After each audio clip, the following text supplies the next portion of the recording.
And you may actually see some weight loss, not necessarily health Yeah. shifts, just because you changed what you were doing, but you're going to go right back to your old habits. And the same stands for these types of foods. The fact that it's an addiction and we need to make modifications right here at the brain level because literally ultra-processed foods hijack your brain.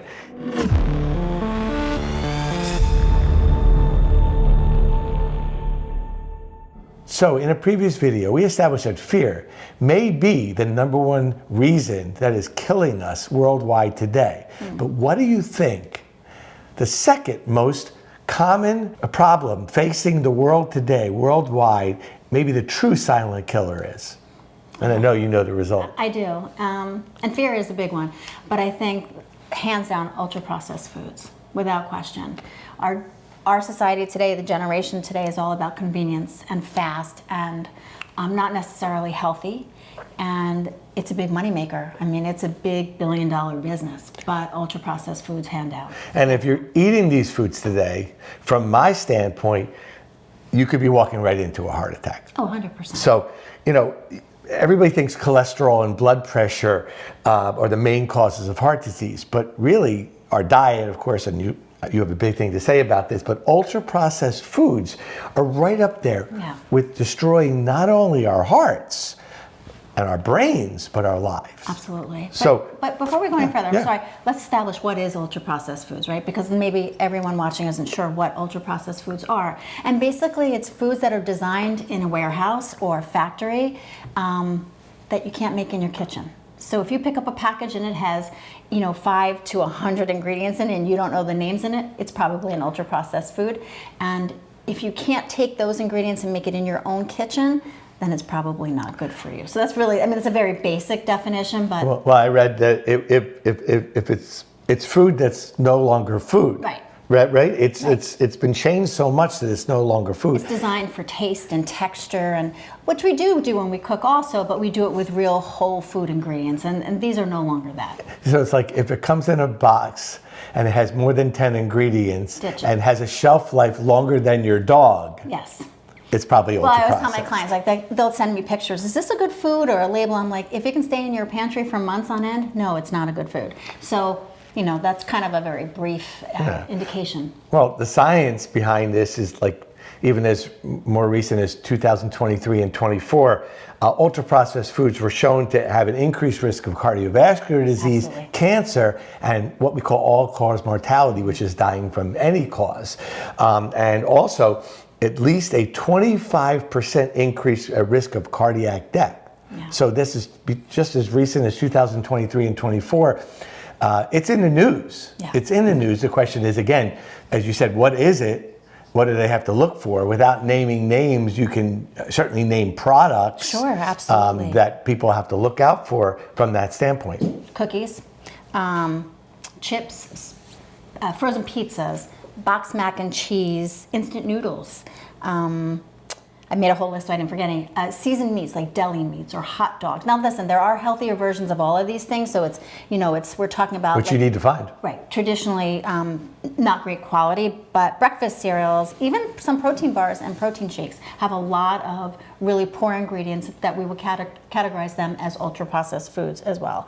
And they're using products that are causing insulin spikes, that are causing you to have higher cholesterol levels, to, all the things, like more free radicals. We talked about that in one of our previous episodes. And they're really, really dangerous. They're really dangerous to your health. And yet it is one of the most consumed, I will have a patient give me a food log, and in that food log, there are often, everything is pre-made or packaged as an ultra-processed food, and they don't even understand or realize that those ingredients are no longer healthy ingredients, right? Yeah. It's not the apple from your kitchen counter or applesauce that has now been turned into something else, apple flavored, but it is no longer an apple.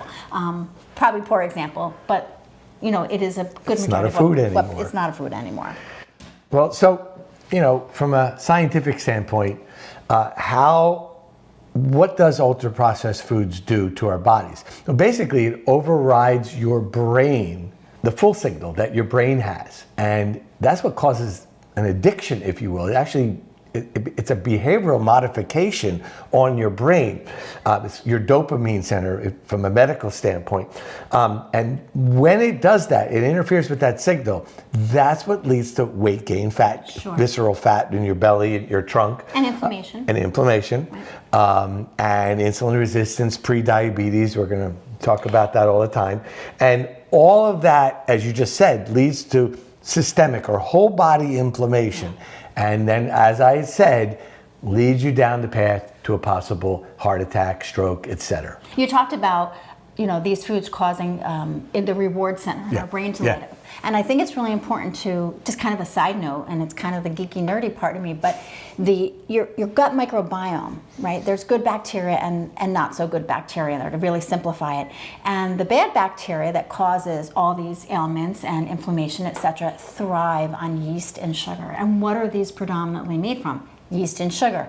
So when you're eating these types of food, right, we have a gut-brain connection, and those bacteria are thrilled. They're like, yeah, send me more, because they're thriving on all that yeast and sugar that's now in your system. And so when people say I have sugar cravings, they really do have sugar cravings. It's not in your head, and it's not it's not fake, because they're sending a signal to the brain that's saying, hey, we really like this, send more. So that's why these foods are so addictive, because the brain is actually, that reward center is lighting up. It's like on fire and saying, give me more. I didn't know anything about this until I did your 30-day reboot. And when you used to talk to me about, it's not how much you eat, it's what you eat. It's the component. Because I would do intermittent fasting before and I'd never lose any weight. And you'd say, well, smart as you are, you're not that smart. Listen to your wife. Listen to your wife. Listen to your dietitian. And in our pantry over here, I would come home and there would be a certain pretzel that I loved. And boy, was it processed. And a certain cereal. And I just sit watching football, and I would just sit on the couch, and she'd just look at me, and I didn't realize that I was addicted to these foods. Absolutely. And it took those 3 weeks of doing that program of yours to break that addiction. Yeah. And now I can't imagine, that stuff's still there. Yeah. I just don't, I walk right past it. It's hard. Because we found substitutions that don't make me feel, my signal isn't overridden anymore. Exactly. And that's really helped from that standpoint. So I like to use my own personal example of how, when you reset your brain and your gut, and there's a way that you could jab yourself with a needle and do it, and there's a way that you could do it naturally from a nutritional standpoint. It's not the easiest thing to do. Of course not. It does take some work and some dedication. You have to be an active participant in your own health. Yeah. And sometimes that's hard, and it's hard to get started. But I always tell this story, and really quickly. I have a woman, a client of mine who I adore, and she's a mom of 4. She has triplet girls that are teens and an adorable son. And she was really sugar addicted. I mean, really sugar addicted. Like, couldn't drive in the car without having Swedish fish. And it happens to be a patient of yours. But so, long story short, she's like, I'll never be able to stop eating this. And every ultra-processed food and candy you could imagine. I'm like, you absolutely can. Give me 3 weeks and we'll get you through it. She has to now. And we got her through it, though. We got her through it. And she would say, oh, I have these cravings. And then one day she said, she was out with her kids, because I was like, you have to move more. So she took her kids on a bike ride. This is a true story. And they went to Dairy Queen, and she was like, I've been so good and I haven't had any junk. I'm going to have just the smallest baby-size ice cream. And she got her cone, and she was all ready, and she took her first lick, and she was like, ugh, I don't like it. It doesn't even taste good. That's the way I feel now. And I go, did you eat it? She's like, no, I threw it out. And that was such a huge win, and it may sound so simplistic, but if you understood where she went from, like not being able to not have her hand in a candy bag to throwing away an ice cream cone, that's huge. And so you can break the addiction. And you can still have it. As you say, absolutely. It's 80-20. And 20% of the time you want to be bad, but the weird thing is just that you don't really enjoy it as much anymore, and you kind of realize you don't need it as much. And that's what breaking that behavioral modification from that standpoint. Absolutely. So here's the question. Why don't more healthcare professionals talk about ultra-processed foods? I mean, the system basically is focused on sick care, not prevention, right? There's a few reasons in there. Well, go ahead. And I think my husband's the absolute best. And Biased. I am, maybe a little bit, but you do think about your patient as a whole body. We do have physicians that are brilliant in their field, but they're not brilliant in the area of nutrition, and you don't get the training, right? So most doctors get maybe 12 hours, I think it is over 12 years, or there's I actually did the research, I can't remember the exact numbers, but it's a very small amount. And so while I am definitely not a cardiologist, and I don't play one on TV, I do know what I do know when it comes to nutrition. So part of why they don't talk about it is they don't have the training, and it's no other than there's not in their what do you call it, in your protocol when you go to in med school. So that's number one. And number two, there's a lot of money to be made when you're sick. And there's a lot of money to be made for, it's $1 billion business that these companies have. And so, I mean, look, I'm not perfect. People make money. No, but I'm not perfect. I mean, we treat cholesterol, we measure the cholesterol, we measure the sugar. And we don't ask, what are you eating? We don't specific, you do a food log, and you get a log, and I'll tell patients when I send it to you. But, well, I mean, I try. Oh, do you eat healthy? Yes. They tell me yes too. Okay. Until I see their so, food you know, and so, you know, we don't ask about the junks everybody eats and the snacks everybody eats, but I have learned my lesson, and so I try to share that. But not everybody's going to go through that healthcare journey to be able to do that. We give the medications for the cholesterol, we give the medications for the diabetes caused by the food, but we never treat the food. Yeah. In my practice, that's the number one thing that I focus on, because there is no one-size-fits-all approach to nutrition. I don't believe in diets, as you know, because diets don't work. But what we really do is work together as a team to make my clients, my patients, really understand right, their own bubble. We're all in our own little bubble, our lifestyle, our budget, our whatever we do. Really understand what they're doing, and then break that down and create something that's sustainable for them.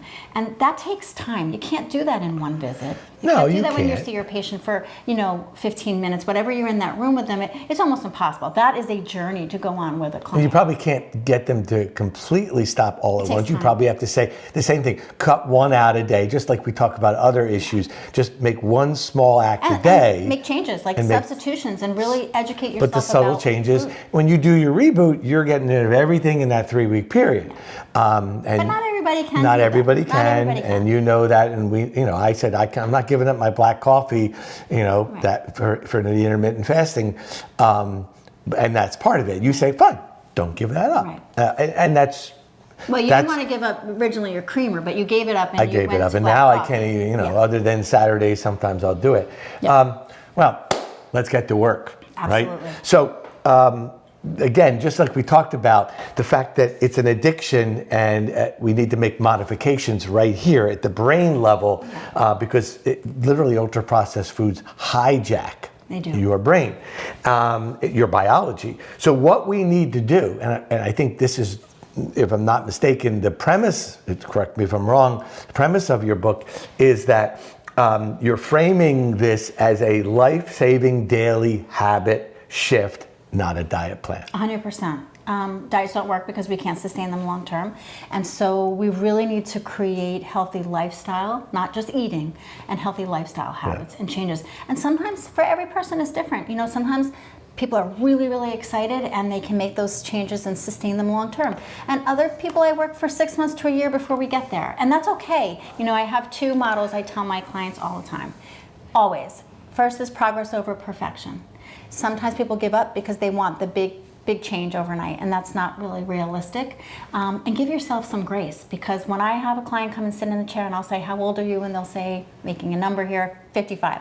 So you took 55 years to create those habits that you have. We're not breaking them down in one session. That's just not realistic. And a diet says to you, okay, do this and this and this, and you do it for 7 days or whatever it will be, right? With cucumber juice or whatever the diet is at the time. Maybe you can do that. And you may actually see some weight loss, not necessarily health shifts, just because you changed what you were doing. But you're going to go right back to your old habits. And the same stands for these types of foods. It's really learning how to take them out of your diet, how to shop, how to cook, or if you eat out all the time, how to choose healthy meals. So it's a very personalized approach to get someone to make some severe changes. But those 2 quotes that you do all the time, I'll give you one that leads to those. Either you make the choice or the choice gets made for you. 100%. Okay? And that's in everything that we talk about here. So I think that's really important. So for those who watched the first season of Squid Games, we're going to play red light, green light here, okay? And you're going to give us, the red light, what to avoid, and the green light, what to take, or Okay. what to embrace. Didn't tell me we from were that playing end. Squid Games, but it's okay. We'll play. Let's go. Well, so what's in the red zone? What's the no-no zone? What should people really avoid here? It's a good question. So let's talk about reading a label. Let's just start there. So if you see something that has 5 or more ingredients, and particularly if you can't pronounce them, it's a no-no. Artificial sweeteners, no-no. Remember we talked about those bad bacteria? They love artificial And sweeteners. it can hurt the heart. And it can hurt the heart, absolutely. Flavor enhancers, You want to name some of those sweeteners? red, blue, and yellow packets. I'll do that because I'm not going to That's call true. any product That's out in true. particular, but if it's red, blue, or yellow, ditch it, don't use it. Well, not talking about the brand names, but you can say the chemical names, can't you? Artificial sweeteners. Yeah. Everybody knows what those Okay. are, right? Sucralose and things like that. Yeah, So- allulose, sucralose, erythritol. Erythritol, it's the Borderline. science is that, there's one study, the recent study, that says maybe we need to watch how much we have. We can focus on stevia, we can have monk fruit. There are healthier alternatives, Okay. but if it's those red, yellow, or pink packets on the table, that's a no-no. Emulsifiers, things that keep products together, preservatives, food coloring. I can't say enough about food Red coloring. dye. Red dyes, any color dyes, and added sugar. So while this is not a ultra-processed packaged item, it is in every probably it's like a tongue twister, ultra-processed food. Added sugar is one of the biggest culprits to diabetes Yeah, and inflammation, obesity, etc. If a product has 5 or more grams of added sugar, not the sugar that's natural in a product, like not from a piece of fruit, but they put it in there to make it taste better, you probably want to reevaluate that product because American Heart Association says that as women, we should have 25 grams of added sugar a day, and men who always get more get 36 grams a day. I'm not quite sure if that's fair, but it is what it is. And so think about that. If you're choosing an item, a packaged item, particularly as a snack, if it's got 5 or more, we want to reevaluate that, and less is better.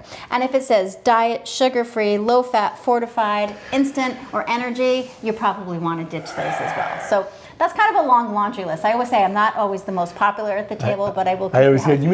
you mean I can't have my Diet Coke anymore and I can't have... Yeah, we'll talk about diet sodas maybe at some point, but that would be a big no. I'd rather you drink a regular soda, course. honestly. I know you say that all the than time a to me. diet soda. I'd rather you drink no soda. So let me be clear before someone says, you Me said too, soda's by the healthy." way. But the- like everything, there's a good, better, best, right? And sometimes people start in this category where they're really in the red zone, where everything is really not great.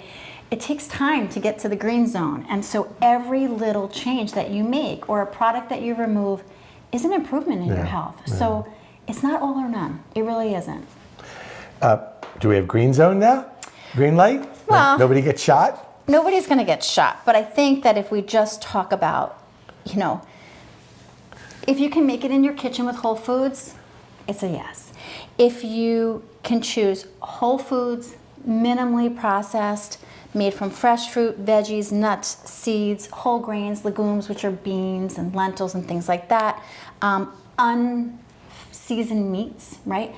Talking about not deli meats that have been pre-seasoned or hot dogs that have, there are healthier versions, but I'm talking about traditional.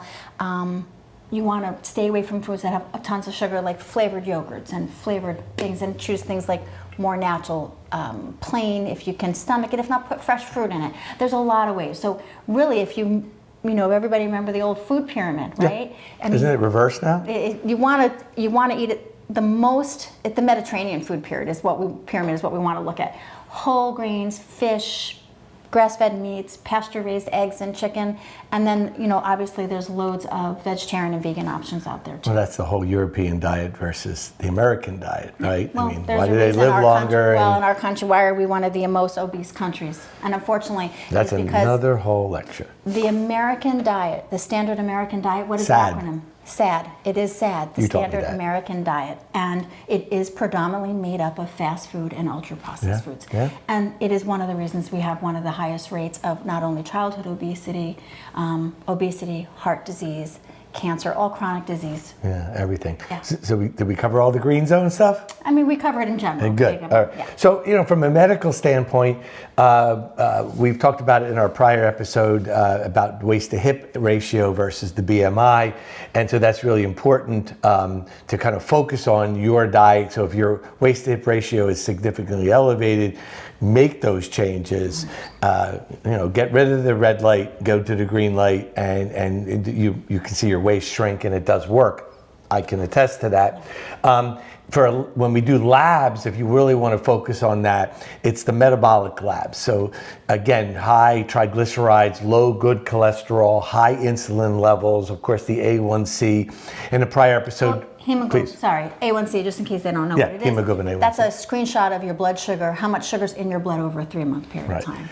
In a prior episode, I talked about looking at the particles of your bad cholesterol, the LDL, in 2 different ways. One's an indirect measurement, the ApoB, which is readily available and covered more, or a direct measurement. Certain companies do that, and certain insurances cover it. And that direct measurement of particles, because that is, and then particles come in two sizes, small and large. And people who are metabolically challenged, they have pre-diabetes, they have obesity, mild, moderate, and severe obesity. As they become worse, these particles become more dense, and the small particles, we don't focus on them. We as cholesterol specialists don't focus on them as much as the total particle count, but they still matter, and they still can be monitored and followed so we can shift from going from small to large, which is healthier as opposed to unhealthy and building plaque. I tell people, think of like it snows and we make a snowball and we roll it down a mountain, we get more and more. So that when we're metabolically challenged like that, high triglycerides, low good cholesterol, high insulin, high 3-month sugar test, the A1C, high particle count. Insulin. Boy, you need to take action, okay? We talked about this in prior, and we'll continue to talk about coronary artery calcium scores. Again, if you're in this framework of that you're challenged, that you're metabolically, in this danger zone, the red zone, and getting one if you're over 40, especially if you have other risk, knowing the plaque in your heart, it can guide you to make the lifestyle changes. See, we talked about last time, and I said, hey, look, I was negligent. I didn't do it as soon as I should. You're talking about your lab work. Yeah, and everything. So it's kind of like, oh, wow, that went up. And I said, well, I've been doing everything perfect, and genetics and other activities, or not exercising and doing those lifestyle changes made those. So now I have to look at it and say, I need to get to work. But the good news is that they're modified. They're well, until they're not, right? I have to make the choice, and the choice is made for me. Yes, but when someone gets, they get their lab results and they sit down like, oh my God, my cholesterol is high. And I'm like, okay, but we can tackle this. But again, the blood work allows us to make modifications in lifestyles, and your healthcare professional to add medications if necessary. And the calcium scores allow for us to make lifestyle changes and to make modifications in our medications, add medications. Not everybody wants to hear this. And people will ask me all the time, am I on this for life? And the answer is yes, no, maybe. And that really matters on what I find. And that really matters on what you do. One thing I like that you do with your patients all the time, they'll say, my cholesterol is really high, whatever it is, my triglycerides. And he'll say to them, okay, listen, you probably need blank. And they'll say, I don't want to take medication. So I'm going to give you 3 months. And I'm going to give you 3 months if it's appropriate, right? Well, the guidelines state, and it's not always done. I've seen it too many times where, they have a moderate cholesterol. And look, every 30 seconds in the world, somebody's having a heart attack, and probably every 30 minutes somebody's dying from a heart attack in the world, 8 billion people of age, of the 8 billion. And in that, we talked about it before in our prior episode about the cholesterol can be normal and your plaque can become unstable. the average cholesterol is not very high. The total cholesterol is not high. The good cholesterol is not low. The triglycerides aren't high. And the bad is average, 130 to 150 on the LDL cholesterol. And some, a lot of aggressive doctors are like, okay, time for a statin. You're going to have a problem. And sometimes they even use words that I would never use straight up, like you could die. Yeah. But it's really reassuring. and that's scary. And okay, we don't want to be, nobody wants to be threatened to do it. Fear, right? Fear. Fear stops you in your tracks. It's not helpful. Fear does stop you. I just don't believe in that. But you give them the option. If it's well, no, we're supposed to. We're supposed to do 4 months of major lifestyle changes. You need to exercise more. You need to go on a nutrition program, not a diet. Yeah. Something sustainable and reproducible. And that's what you've come up with from that standpoint. Look, that's why we're here. Absolutely. And that's why we're doing it. So let's close on one thing. I don't think people need a new diet approach. They need to stop letting a lab tech engineer their foods for them and let your plate protect your heart. 100%. I love that quote. I Let your do plate too. protect your heart. We invite you to comment today on this show, your number one favorite ultra-processed food, and what you're going to cut, and what you're going to cut out today. And also, you might want to tag a friend who still eats it. Yeah. Shame them into it. No shame. I know. I would say no dumb questions, I'm joking. no shame. But our ultimate goal is for you to be your own advocate. Really take control of your health. I get people in my practice all the time, and honestly, before they say a word, they cry. Because they're so frustrated and they're scared and they don't know what to do. And that's the first step of just acknowledging, but be your own advocate. Well, look. Be an active participant. You can make these changes. And then when you can't, there are other options, but you do have the ability to take care of your own body. Well, let's circle back. Patient own advocate. I sent you somebody, and he was in the office on Friday, and he, for 15 years, he's been my patient. He's been overweight. He finally took action. And you told me that he was coming in. You said, you're going to be so impressed. I mean, he didn't cry, but he certainly got emotional. His face was nice and thin. His weight was down. His hemoglobin A1C was the first time getting close to a normal range for what I need him to be. And I said, that is the biggest reward on the planet. It's the biggest reward. And it's not us, it's you. It's you, because we're just you're your guide. Yeah, and at the end of the day, you're the one that benefits, and we're happy that you benefit from 100%. it from that standpoint. So please, come back. Please subscribe to our channel. Hit like today. Tell somebody else about this episode that can make a difference in their life, because we want to find preventable diseases and prevent them every single time.